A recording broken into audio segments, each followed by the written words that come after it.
I'm Ong Tze Boon. I go by Boon. I'm from Ong and Ong. We're a multidisciplinary firm for design, and I am YPO. YPO has impacted my life in potentially two areas.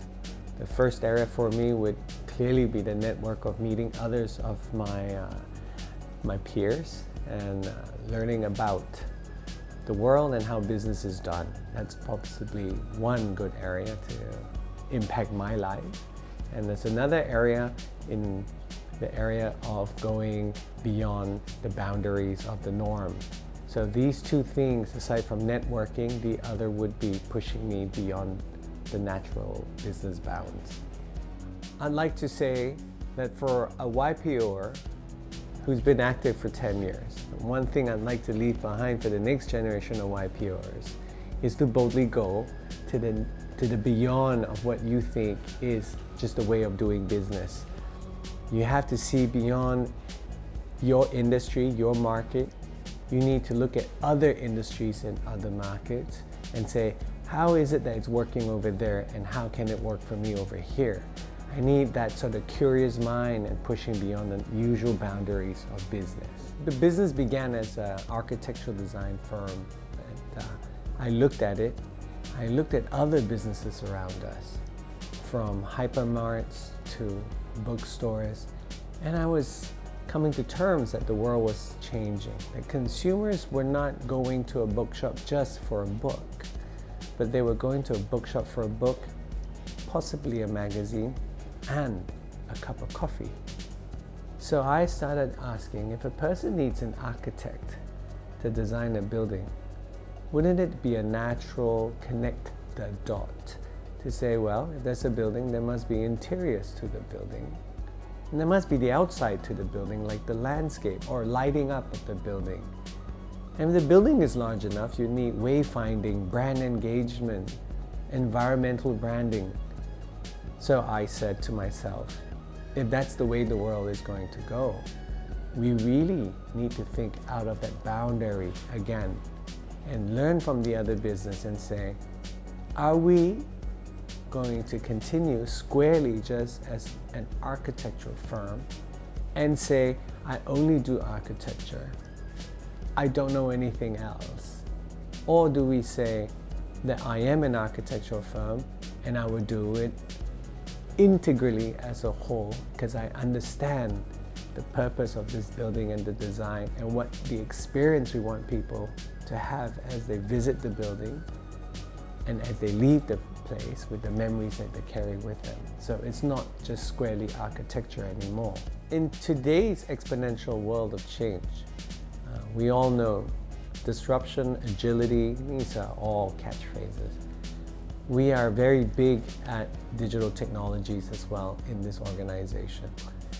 And to couple that with empowerment to all employees in the organization, these two put together, digital technology, agility, disruption, exponential change, empowerment, we actually want people to think out of the box. And so that culture of thinking beyond the boundary carries itself from, say, a YPO culture to my personal culture to a corporate setting.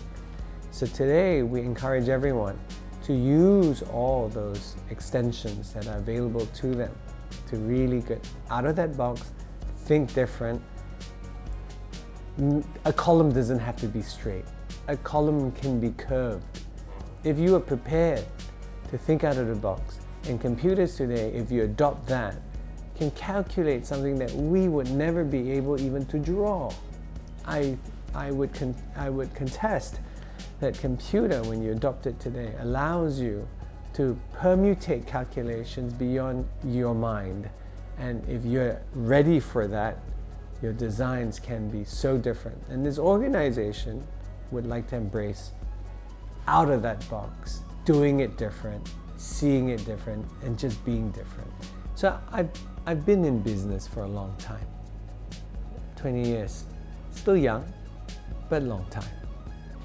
And the actual coming to terms is that the commodity that we all don't have enough is time. I've come to terms that the only commodity in my personal life that is out of my control and lack thereof is time. So I have, through my wide connections, seen many people in YPO with different fortunes, different ways of arriving at their fortunes, be it a hired gun, family business, entrepreneur.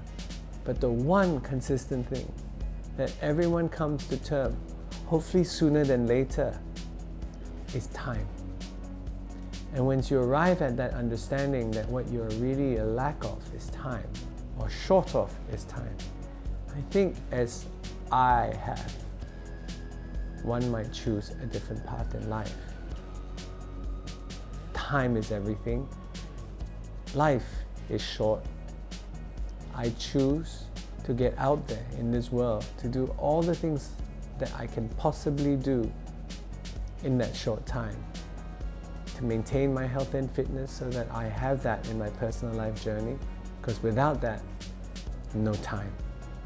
And with time and health and fitness, I can go and do all the things that I've always wanted to do, and do all the things I never knew I want to do. I think I live a very unusual calling at this point in my life after work for 20 years. And I thank in no small parts to YPO and my friends in YPO for enlightenment and illuminating my understanding of time. Actually, I think the world has always stayed the same. I once did a quick mental calculation in my head. There are 196 sovereign nations in this world. America is one, China is one, Australia is one. Meaning, had I visited New York, I would say I've been to America. 196. It wouldn't matter if I'd been to Chicago, LA, or San Francisco. Just putting my foot on that soil, one sovereign nation. I then asked myself, in my life, how many of the 196 sovereign nations had I put my foot on? And I realized 38. Because going to Sydney, Melbourne, Perth, Adelaide is one. And then I asked myself, how many more years is there to my life? And what will I have to do every day in order to even to see the world? The truth is, we are already out of time. And the world didn't get any smaller.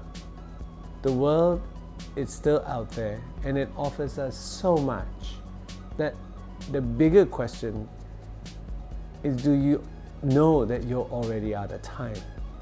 Because if you know you are already out of time, and you recognize the world isn't any smaller, in fact, the world is more complex than it ever has been, I think we treasure things a little that much closer.